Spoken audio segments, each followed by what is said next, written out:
to another lecture by CEMMIS. It's another lecture in the series The Middle East After the Gaza War. Today we have the pleasure of having Nicholas Noé with us.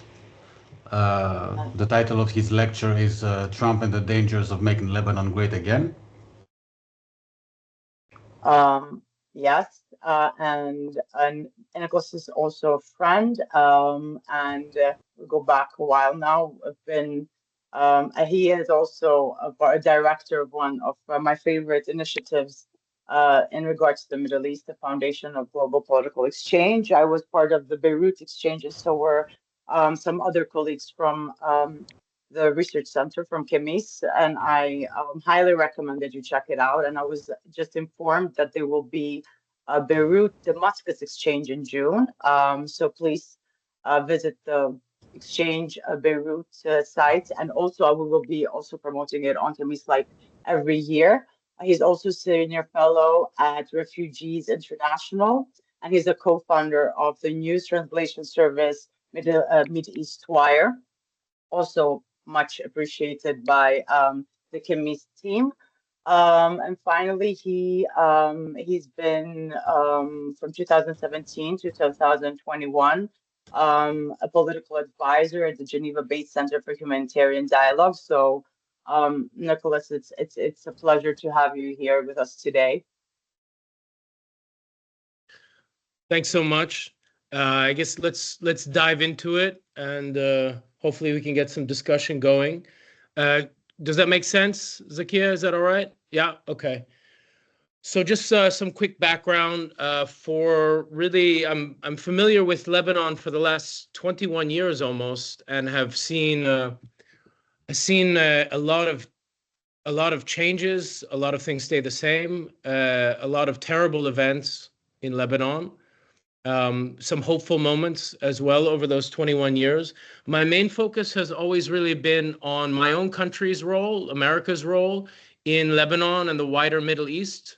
So I tend to try not to speak for other Lebanese or what may be good or bad for Lebanese, but really talk about my own country's role, the American role in Lebanon, and what it should do or should not do. And I think that that's really important for this topic and why I chose that, somewhat silly title.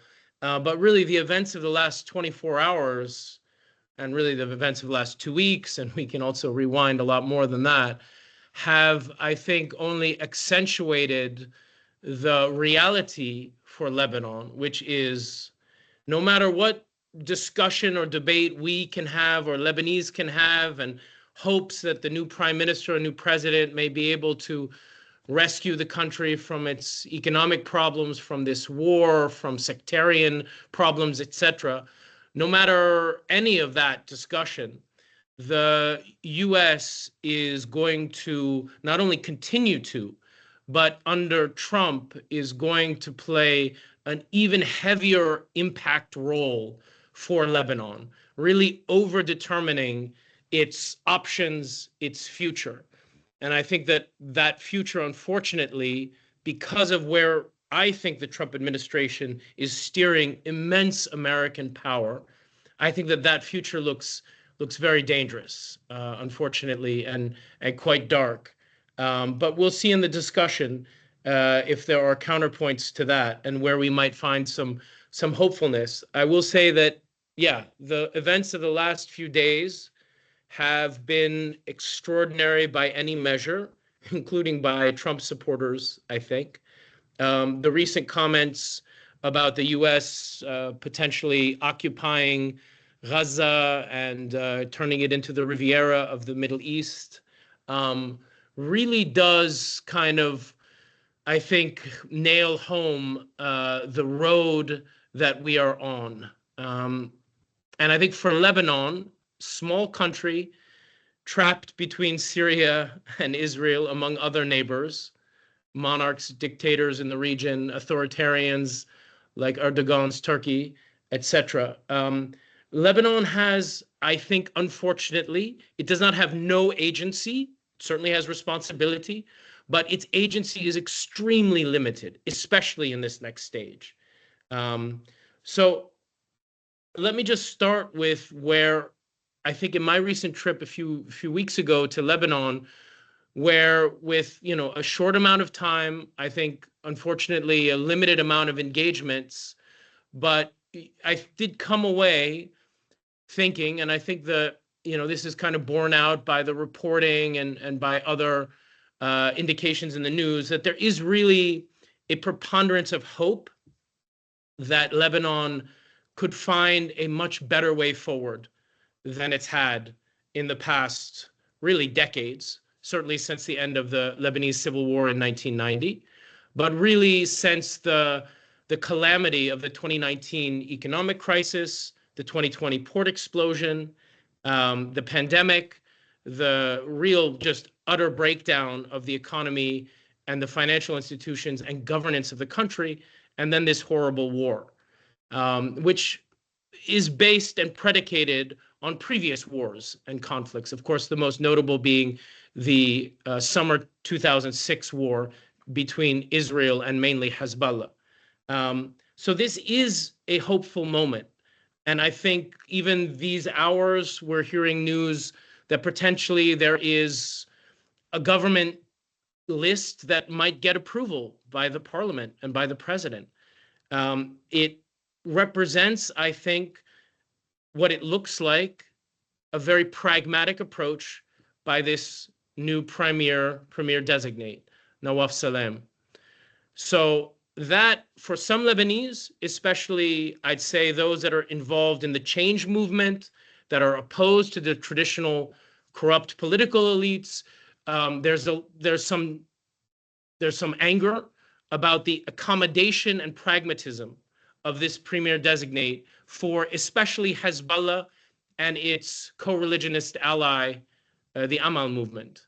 I personally think, and I think from the perspective of American policy, that this is a good thing, because it means rather than a confrontational approach with Hezbollah, when it's been so diminished, when there's so much anger in the concentric circles of support for it, and when its back is in some ways against the wall, especially with Bashar al-Assad's Syria falling.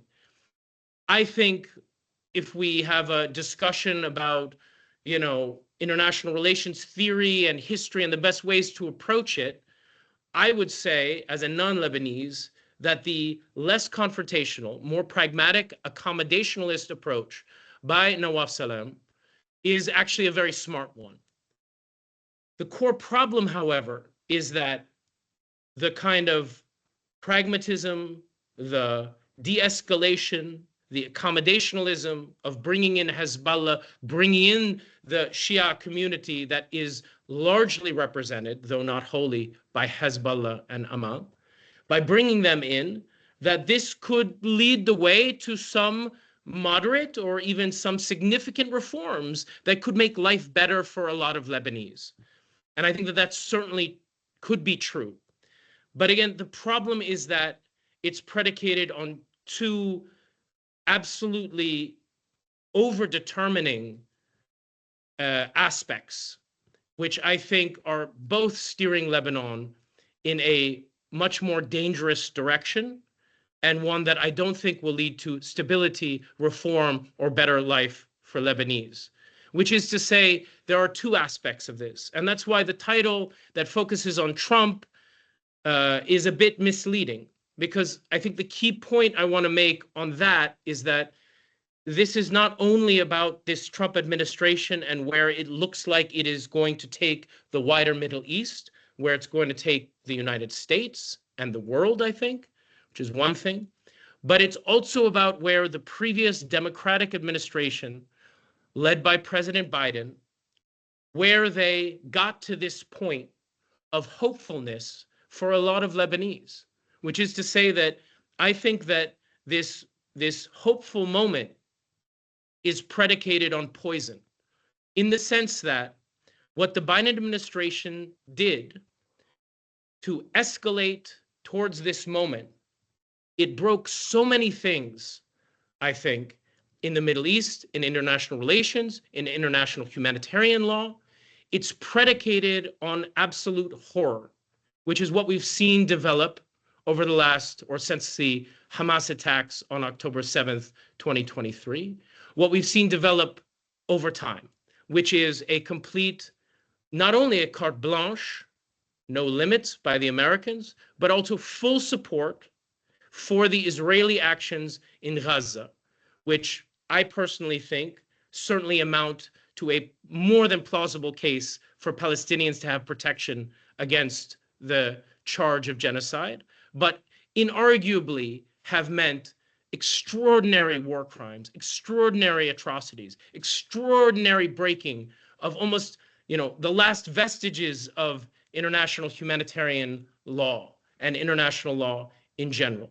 And that has also been true, although the military force was more targeted in Lebanon vis-a-vis Hezbollah. But that same spirit and practice is what led to the diminishment of Hezbollah. So you don't have this diminished Hezbollah without the tremendous war crimes and atrocities of Gaza and Palestine, Israel, over the last, since October 2023.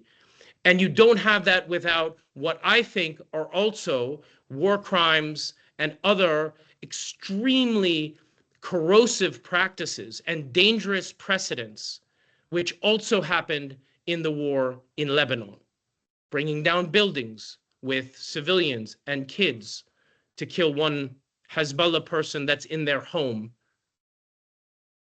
pager, walkie-talkie attacks that are exploded in a manner that indiscriminately kills and wounds civilian non-combatants. The list can go on and on, the destruction of civilian buildings since the ceasefire and before, et cetera, et cetera. But what I'm trying to say is that this Trump moment for the world and for the Middle East and for small Lebanon, this moment is predicated on where America and the Biden administration allowed us all and directed America's power to go.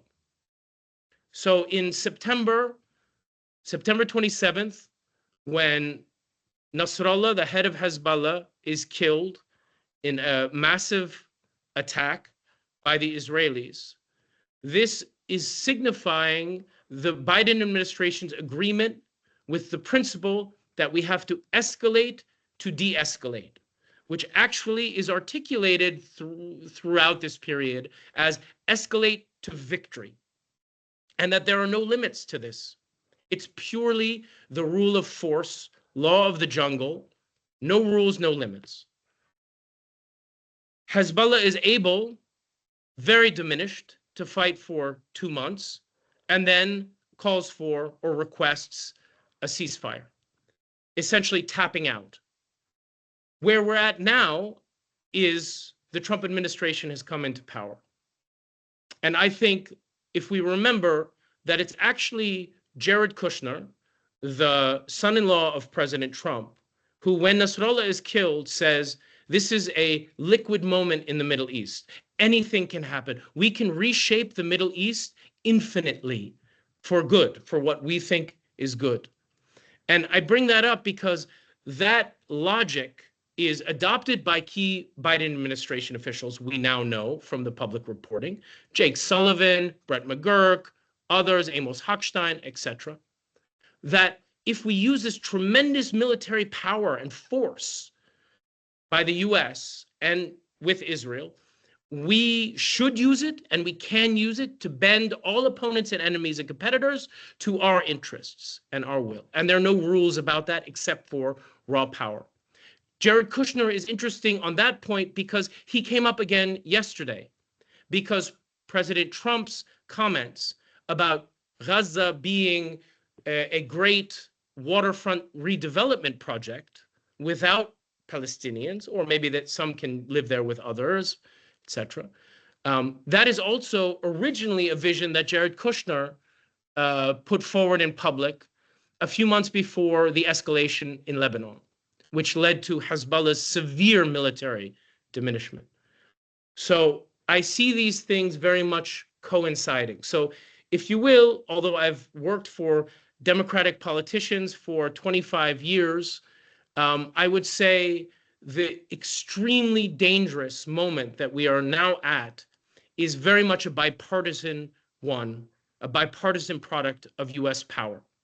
And it's unfortunately, I think, founded in earlier moments in US supremacy after the fall of the Soviet Union, the unipolar moment, the 9/11 attacks, and the response to that being the global war on terror. All of these things, I think, are unfortunately coming home to roost, as they say. And I think that we can see that today in the unprecedented upheaval developments that are happening domestically within the US. And I think it's very likely that we're going to see those domestic things that are happening right now, they're going to be also reflected in the projection of immense American power abroad. That means not only for little old Lebanon, but also for Europe, for Latin America, for China, Russia, etc., the whole Middle East.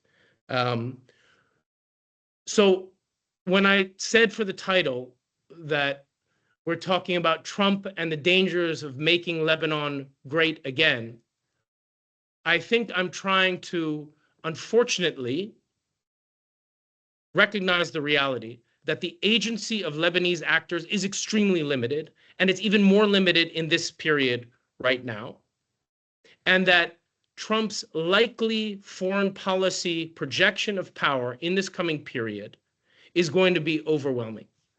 We could talk about that. There are some people that hold out hope here or there, Iran deal, etc.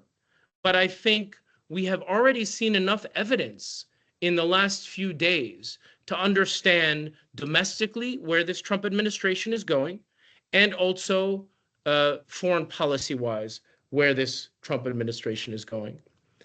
I think, let me just say a last thing, which is, I think, another reason why we're in an incredibly dangerous moment. Because, and I think these are things are hard to, they're hard to score, they're hard to judge, because we're talking about big macro processes. We're talking about corrosiveness that's very hard to know when it might reach a quote unquote tipping point and turn into something much more powerful or awful. But I think we see, or I think we can assume that the way in which the Trump administration is going to throw around unprecedented American power inevitably, inexorably is going to lead to a counter push, a counter force. I think that let's say the supremacy which a lot of the key Trump officials and Trump himself feel very deeply, matched with the tremendous power of America right now. I think that those two factors, of several others, I think are the main ones that are leading us towards this confrontational, more violent moment or future, but also are which are creating new forms of resistance that perhaps we're not really familiar with yet. And I'll just end with talking about Hezbollah, because I think the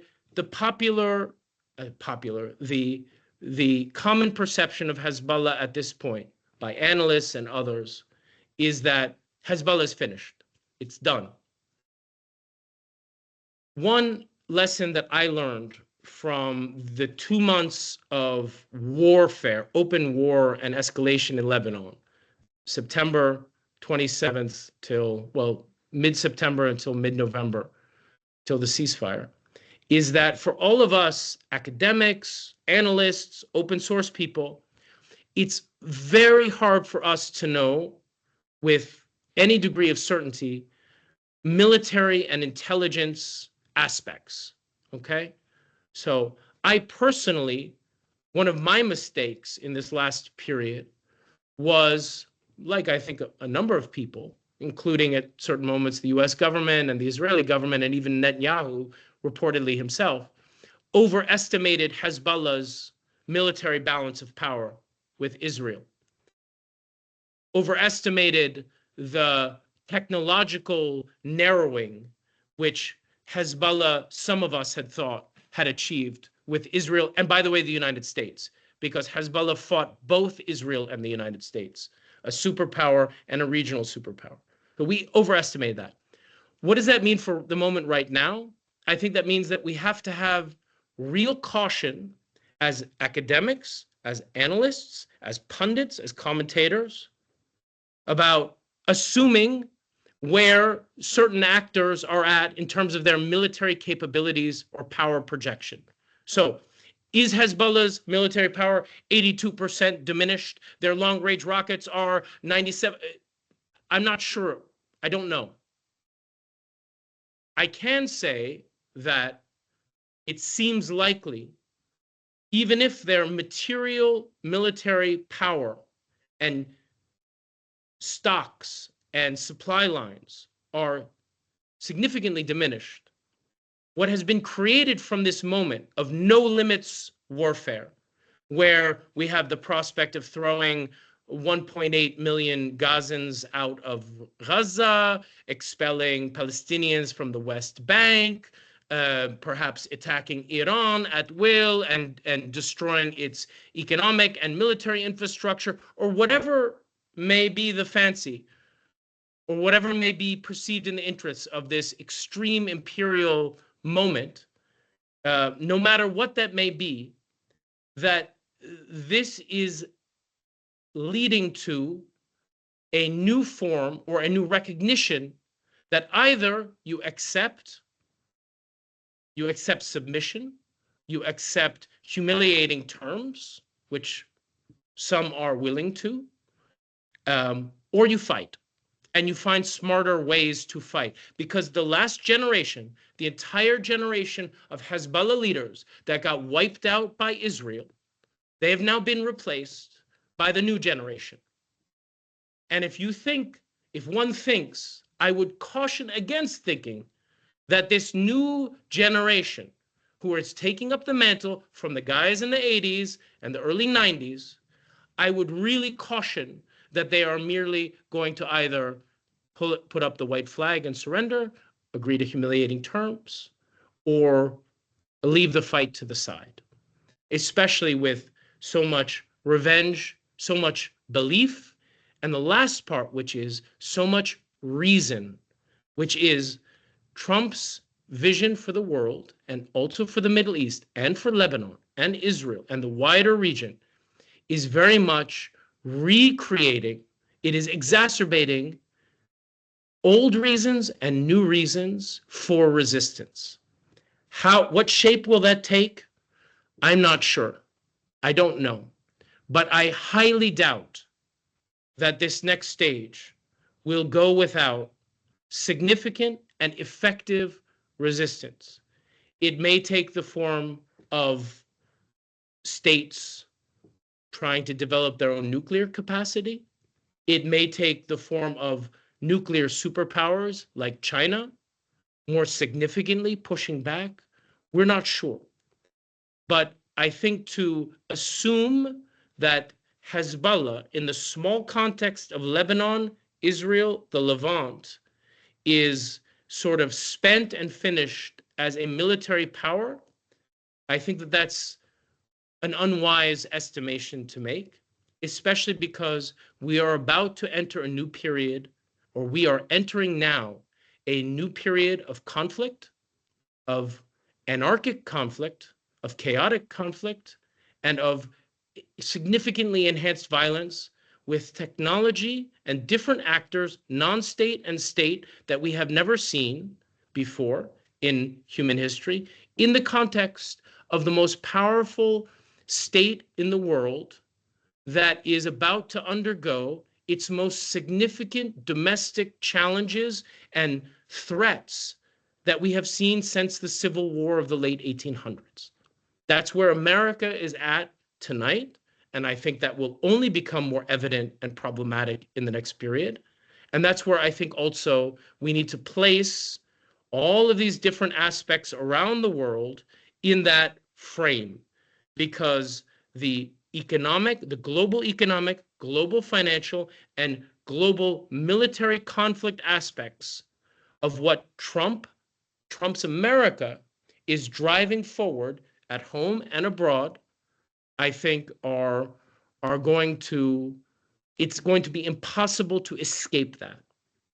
Maybe I hope I'm exaggerating, and I hope I'm very much wrong about this, because tonight it seems Lebanon might finally have a government that has some kind of uncorrupt people and a prime minister who stewarded the International Court of Justice that laid down the original finding against Israel and genocide, among many other things. So there is a lot of hope of our friends and colleagues in Lebanon. But I think it comes at, unfortunately, a moment where the context, which is so powerful, is probably the worst that it's been for Lebanon in many decades. So there it is. Stavros, Zakia, I'll stop there. See if you want to talk about anything. Thank you. I have questions popping up, but I'm going to start with mine first. So yeah, there are some questions for discussion.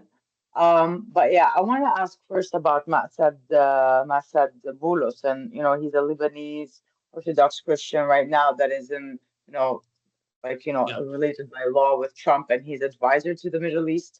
I'm sure. I mean, if you don't know him personally, you probably heard about him. So how would you, portray his influence? And if you could be a little bit more specific of how you see very specific steps of Trump taking in the Middle East in general, or not only, Lebanon, but also vis-a-vis Iran, and by extension, its implications to Lebanon. That's the first question. And second questions I would like to ask is, given Hezbollah situation, and I do agree with the underestimation of Hezbollah. I think one of its strongest assets is not letting others know. Hezbollah is that is part of the way it works, right? We don't know who's the new leader. We don't know its inner, doings, and that's part of the whole, way of Shia political, being. But given the situation, would you say that the mobilization power of Hezbollah has diminished? I mean, not vis-a-vis the fact that so many have been killed by Hezbollah, but in general, the mobilization power of Hezbollah. And to what extent do you see, especially Amal, this, brothers at war, that, there was this, superficial support. Do you think now the fact that it's a very Shia related question, that the community seems to be more, stigmatized or marginalized? Will we have a more unified, more genuinely unified, not like before, structure, maybe organization? what was your sense when you, I trust your instincts. You've been coming and going to Lebanon and living in Lebanon for so long, but I'm sure you can tell. So what would you say? Well, you know me too. I'm not going to try to say that I know what the heck is going on in the internal, deepest Shia stuff going on between. But my whole point is that, there's a lot going on. I'm not sure. There are people better placed than me to talk about that. But I don't think that really matters, because I think it's going to be overwhelmed by this next stage, which is going to create new forms of resistance. Okay. And that, right now we can talk about, today, on Wednesday, February 5th, we can talk about, Hezbollah supporters are upset about this, and there's this guy that did this on TikTok with the check from Hezbollah, and there's Harakat Amal here, and Berri might die, and I don't know what, all these things. For me, this is hard to know. It's hard to analyze. It's hard to predict. And also, I don't think it's as significant, because we are in a kind of waiting period. I don't think it's going to be very long, but the concrete actions that this U.S. imperial power is about to take by Trump are going to engender significant resistance all around the world. They're already within the U.S., they're doing that, right?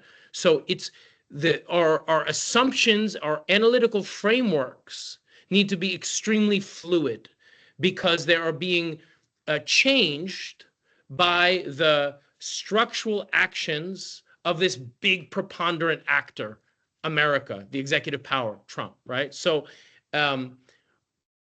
all we know is that I think we can be sure that Hezbollah internally has replaced the old guard with new guard. There's a generational change, and it was forced on them. There's a lot to speculate about in that. The old guard was known to Israel. Israel knew their girlfriends. They knew which pagers they had. They knew where their houses were.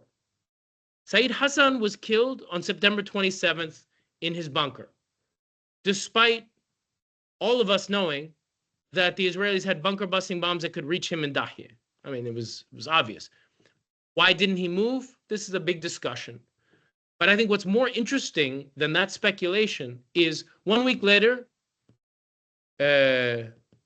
Safiuddin, his successor, is killed. Okay, knew exactly where he was. After that, the commander for the south, Nabil Kaouk, is killed in his house. In his house. And before all those guys, many of them were killed in their houses where they were known to stay. So all of that leadership, and we can speculate as to why. Was it arrogance? Was it the Syrian war? Was it corruption? Was it thinking they wouldn't dare? Did they think they were more powerful than they were? This is all a big discussion. But suffice it to say that that model didn't work. That model failed. Okay? The new guard, presumably they want, maybe doctrinally, they would like to see martyrdom in the righteous path, but they definitely don't want to be taken off the board and die. They want to be in this struggle. And so are they as known to Israel and the US? I suspect not, but this again is where we can't speculate a lot because this is stuff that we can't really know. All right? So I think if we talk about internal Shia politics and movements and formations, I would just really caution us, we need to wait because the next phase of resistance to really heavy actions that some others think are coming, they're already coming right now domestically in the US. I think they are coming abroad in many ways. And especially in the US, especially in the Middle East, especially vis-a-vis Iran, especially vis-a-vis Hamas and Gaza and the Palestinians and Lebanon and Hezbollah, we have to wait for that if we're going to really have a meaningful conversation about that. On Boulos, I would say that this is why, in Lebanon right now, there is, of course, on the billboards here and there, you see, make Lebanon great again, right? And Boulos, despite him, I think, running on the Frangieh pro-Syrian ticket in the last elections, etc., or previous elections, he's very much, it seems from the public reporting, I don't know him, in the mold of Jared Kushner, of Steve Witkoff, of businessmen, movers and shakers. They want to make everyone great again. Let's prosper. Let's have peace and forget about, all these other problems and morality and rules and laws and stuff like that. The thing is that I think the forces that Trump is about to unleash in the US and globally are ones that are not conducive to a deal-making environment. They're not conducive towards, finding a compromise with your opponent. And I think tonight, the Prime Minister designate of Lebanon, I'm not sure to the degree the president, but I suspect so, are compromising. They're demonstrating pragmatism. Hezbollah is at a very weak point. Should they try to push it farther against the wall? Should they try to use more force and pressure and even direct violence? They apparently tonight are choosing not to. They're drawing Hezbollah, Amal in They're giving them important powers, maybe through the finance ministry, that gives them a certain degree of control and power over where the legitimate state institutions of Lebanon go. All of this kind of form of politics and power, I think, have been thrown out the window by the Biden administration, and it's definitely not the way the Trump administration works. It's only a question for Trump of, if you have countervailing power, then maybe I'll change my position. If you got none, and there's only a moral reason, or there's a long-term kind of, strategic reason that is hard to define and hard to quantify, then he's willing to forgo that. And I think that that's what we're going to see. That's why I think the most frightened people right now, other than the Palestinians themselves in the Middle East, should be the king of Jordan and the dictator of Egypt, because both are dependent on America and Israel, and both are going to have to take huge illegal transfers of Palestinian populations in the coming period. I think that it seems that that's the track that we're on, and that's going to be extremely destabilizing and dangerous for them. But they have very little countervailing power. The Iranians right now, I think, by all public reporting, are making, gestures and news and unsourced kind of actors, etc., about wanting to make a deal with Trump. I think that it's going to be enormously difficult for the Islamic Republic of Iran and its preponderant leadership right now to find an accommodation with the terms of a supremacist and incredibly powerful Trumpian America-Israel condominium. I don't see how that happens.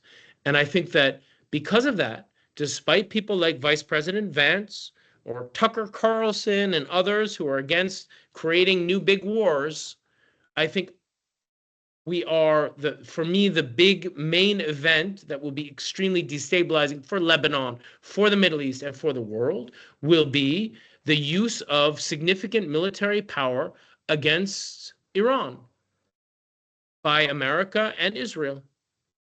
And I think that seems very likely in this next period. So that alone means that thinking about Lebanon's future is really, it's very difficult to imagine, because it's so overdetermined by these big structural things that are happening all around it and inside.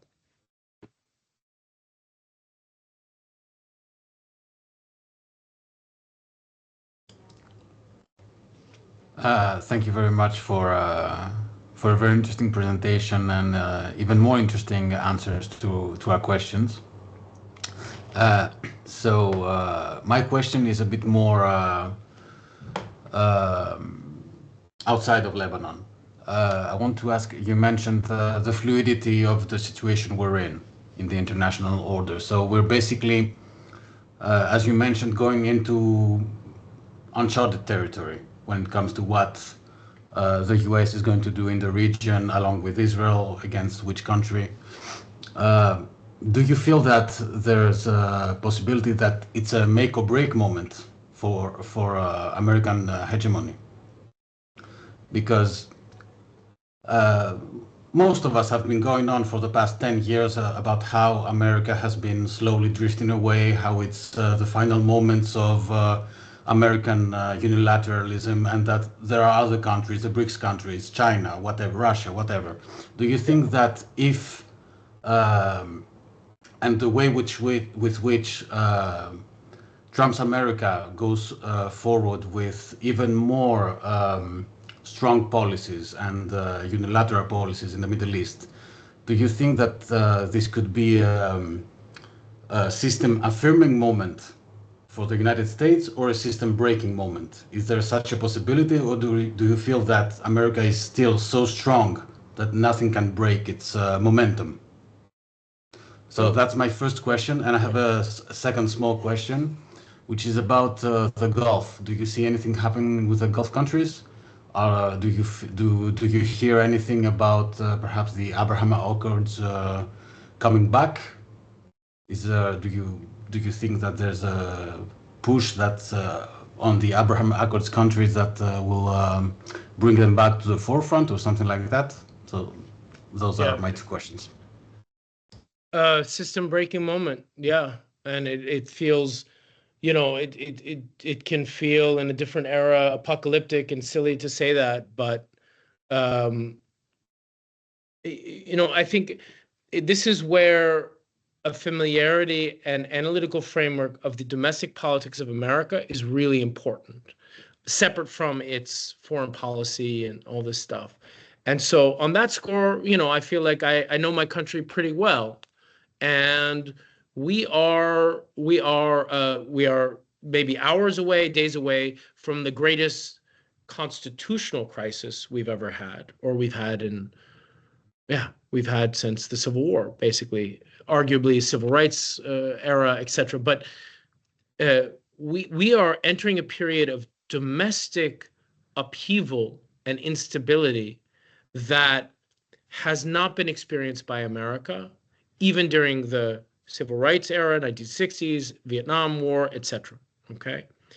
On top of the fact that it's not only uncharted, but it's uncharted in the context of immense power and technological changes that have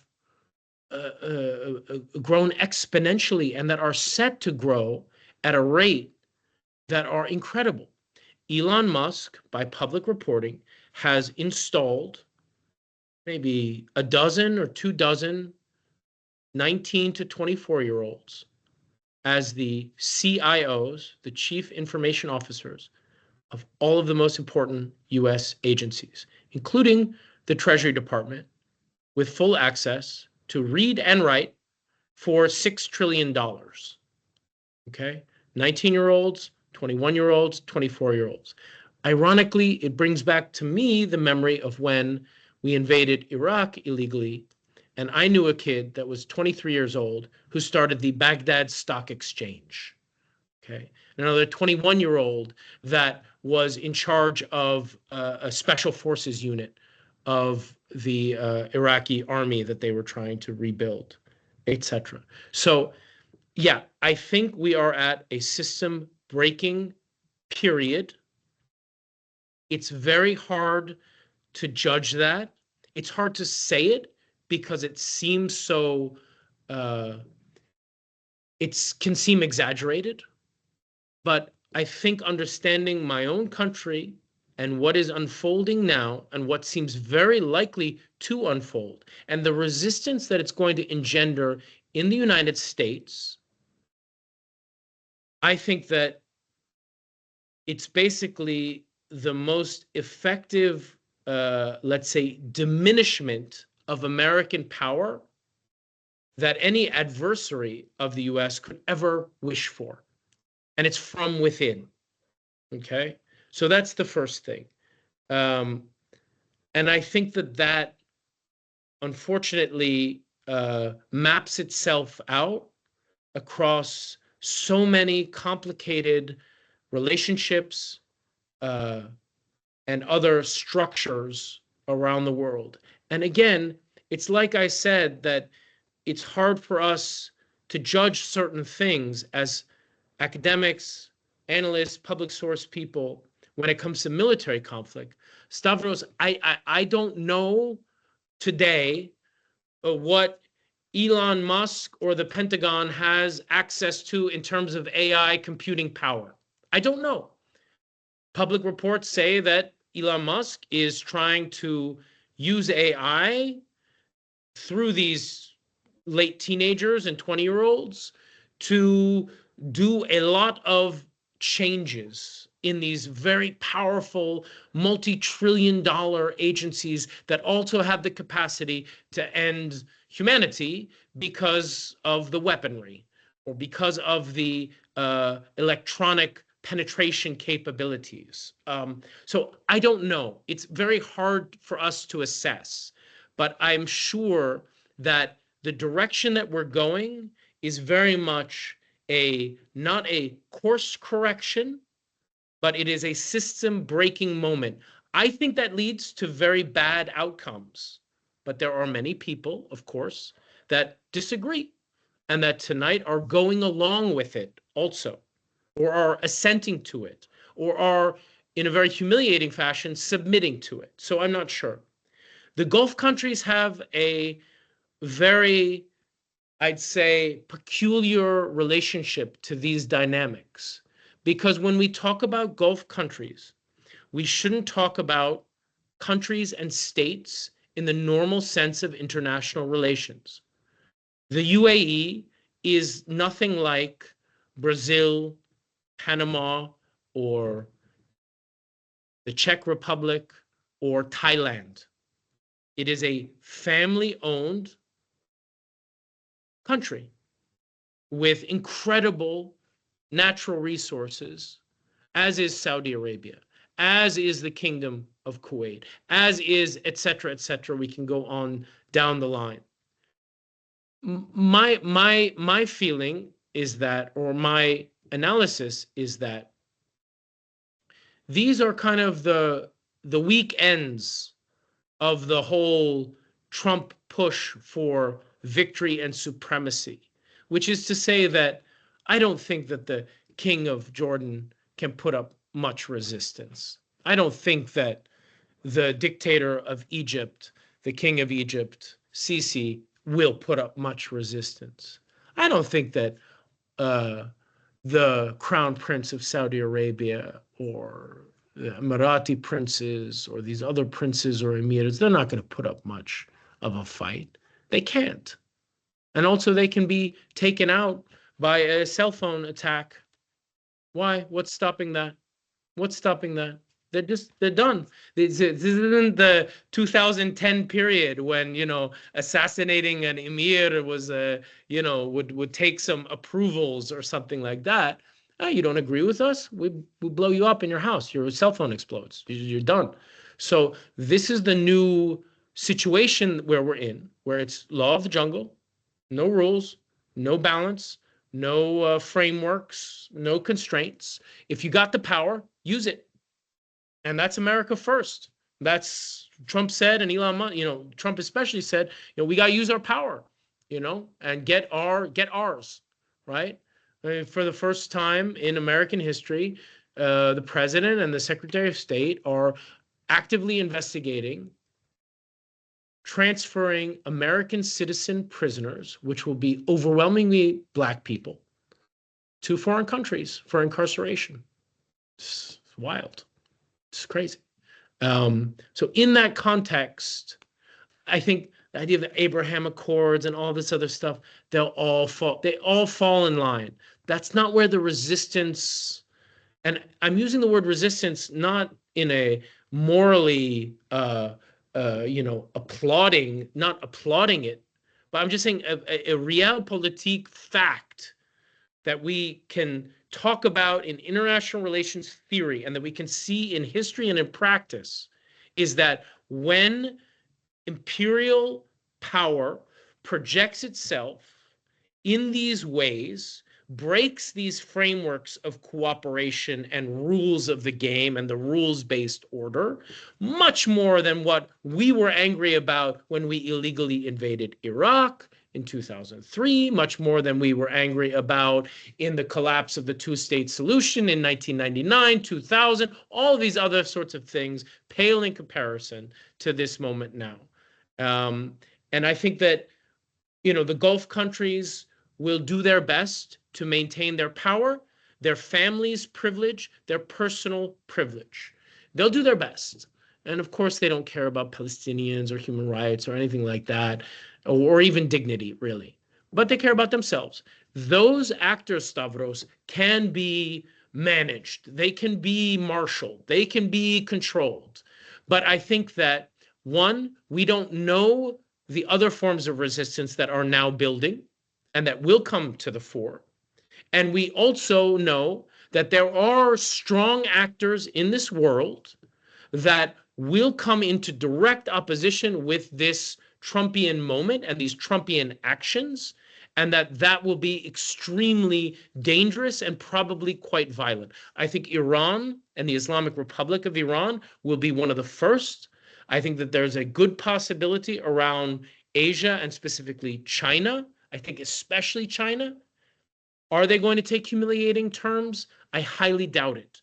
Is this Trump administration willing to pragmatically forego primacy and forego the imperial realization of a total victory or of a substantial victory? I don't think so. We'll see.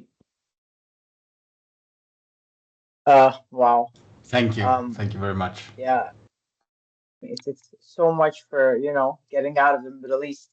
I know it's past 9, but we have 2 more questions to go. I will pose the one from our team, and Stavros will pose the other one, and then we'll promise we'll let you go. Okay, but they're very interesting questions. They seem to drag us back to Lebanon, of course. So the first question is: does the election of the new President Aoun, who is represented as someone who is supported by the U.S., will change the Lebanese balance, especially in terms of the state and the Lebanese army moving against Hezbollah, or the creation of new movement in favor of the disarmament of Hezbollah? Do you think that the U.S. would support such a move? That is the first question. Yeah, I mean, go ahead. I think, look, from his previous practice, this new president seems unlikely to be someone that uses the very limited capacities of the Lebanese army to fight Hezbollah. I think that is unlikely. I don't think he would want to do that, nor do I think that would be something that he and his advisor would view as smart. But it's like, yeah, does the Trump administration force him at a certain moment or push him or whatever it may be? Yeah, absolutely. Everything's open now. Everything is open. And any concerns previously about any, I think really the concept of limits, and I think Jared Kushner's theorization that we're in a limitless moment for American power. There's no limits to it. You can blow up this guy. You can reshape this. You thought that you had to be concerned about Palestinians? Move them. Move them. You're worried about instability in Egypt? All right, well, too bad for Egypt. So, I mean, I think talking about this is really the premise of the talk, which is that, if we were in a normal, quote unquote, normal moment, which, by the way, doesn't mean it would be a good moment or a just moment or one that I would want to see or that Lebanese would want to see, but like in a normal moment, I think we would say that this president and this prime minister designate appear to be, and I think quite intelligently so, pursuing a very pragmatic, less confrontational approach. They are adopting, I think, the original March 14th point of view, but from March of 2005, which was initially to try to convince the Americans and the Bush administration, to convince the Israelis to end the issue of occupied territories and other things that Hezbollah called bleeding wounds. And that initially was to say, Hezbollah, come in with us.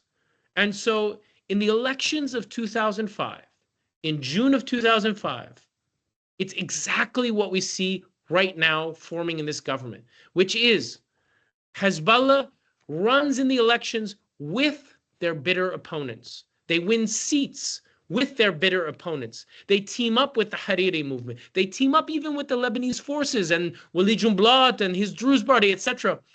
They win with Hezbollah. There is a March 14th, March 8th, a Hezbollah, Amal, and kind of, let's say, pro-American parties together to win elections, right? There's a long story as to why that falls apart. It goes to a confrontational point of view or a confrontational perspective or action. I think that may be what is in the offing now. It certainly is what the Trump administration, it's their modus operandi, if you will. confrontation, force, power, cajoling, no limits, right? So I suspect that's where we will go.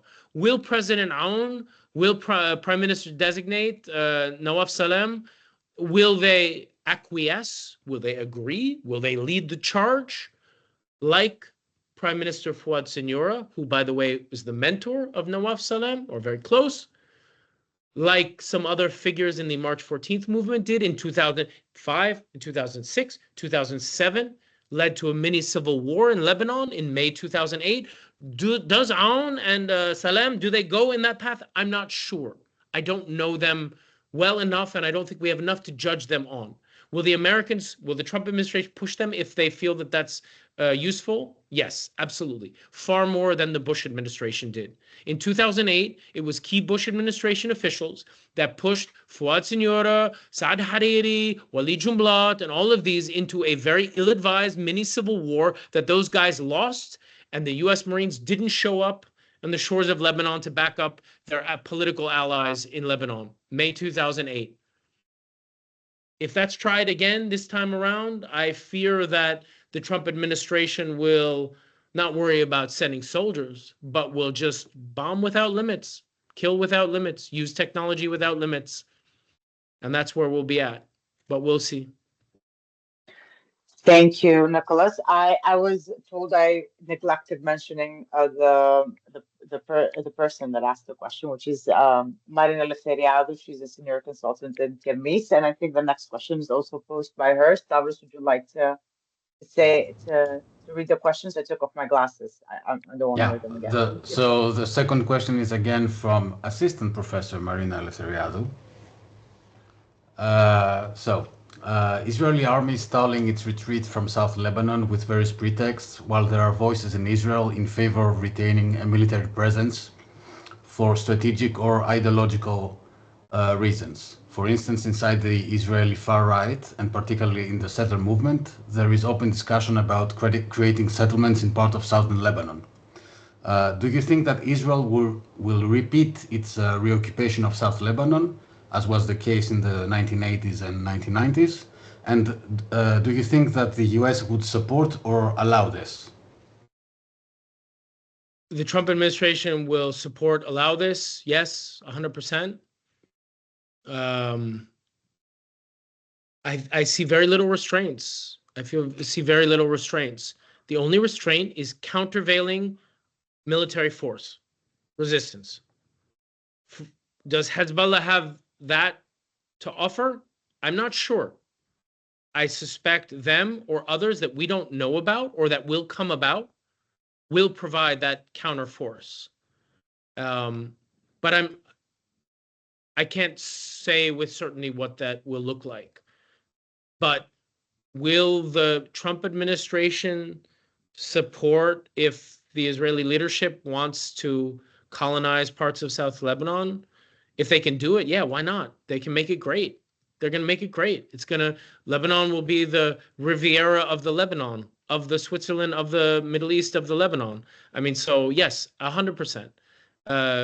We are in uncharted waters, but ones that have been prepared and supplied by more than 25 years, arguably 35 years of American primacy, unipolar moment, and the American-led reaction to the events of 9/11 through the global war on terror, the invasion of Afghanistan and Iraq.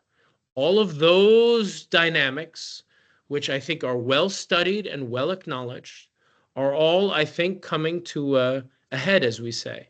And they're coming home, back home in the US, and they're also being projected with even greater power abroad at the exact moment of incredible technological advancement and technological supremacy to a certain degree, apparently, by the United States and by oligarchs and tech billionaires like Elon Musk and others.